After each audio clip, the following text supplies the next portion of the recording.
Ayun, nagpakabit na nga ako ng AES mini driving light dito sa Caloocan. Di ko alam kung all goods ba to o ano, pero mukhang all goods naman kasi napakalakas ng ilaw nung sinubukan namin kanina. Kayo kung alam nyo to, comment nyo nga kung maganda ba tong AES na to. Ako lang ba yung parang nasasaktan pag binabaklas yung mga paborito nyong motor? Katulad nito. Pero nawala yung kaba ko dahil kay kuya na napakagaling magbaklas. Talagang ingat na ingat. Talagang sinisipat yung mga dapat kuwain, tanggalin para lang maging maayos lahat. Shoutout sa'yo kuya. Napakalupit mo. Dito lang yan sa Caloocan. Kaya babalik ka ulit dito sa susunod. Dito ko ipapakabit yung busina ko. Ayun, nabaklas na ni kuya oh. Sheesh. Baklas na. Diyan ikakabit ni kuya yung ano natin, mga wiring. Katulad nitong, hindi ko alam kung ano tawag dito eh. Pero pinapaliwanag sa akin ni kuya yan kanina. Lahat ng mga ikakabit, mga sinasalpak niya dyan. Mga inaayos niya. Hindi ko na lang mailalagay dito.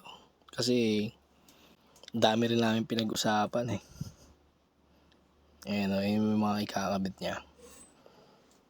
Tsaka all goods naman tong mini driving light na to na pinakabit ko sa kanila. Malakas, mamaya makikita nyo pagka natapos na lahat ng mga gagawin ni kuya. Ayun o, lahat nilalagyan niya ng tape eh. Pinagdugtong-dugtong niya na. Yung dito lang kami nahirapan yung sa switch. Di namin mahanapan nung magandang pwesto eh. Kaya dyan na lang talaga. Yan na yung pinaka last na ano namin.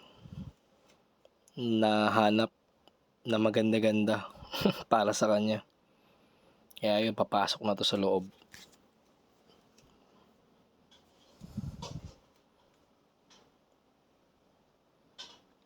Tapos mamaya ako pinayat. Ito yung mini driving light na binili ko. AES na may pan. Ewan ko kung lahat ng mini driving light may pan na rin o ewan ko lang. Ngayon lang kasi ako nagka mini driving light. Hindi ko pa nasubukan to simula dun sa Honda Click ko dati. Ngayon pala ako nag-try kasi napakadilim talaga nung stock. Nung nag-Olonga po kami, wala akong makita sa dilim sa stock eh. Kaya nakapag-decide ako na magpalagay nga ng ganito. Kaya yun. Ayan, okay na. Di ba malakas naman siya mga papi. Solid.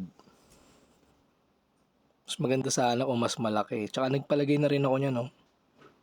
Kasi yung stock niya nasisira. Parang nayuyupi. Lumuluwag. Yun lang mga papi. Always ride safe. Ingat.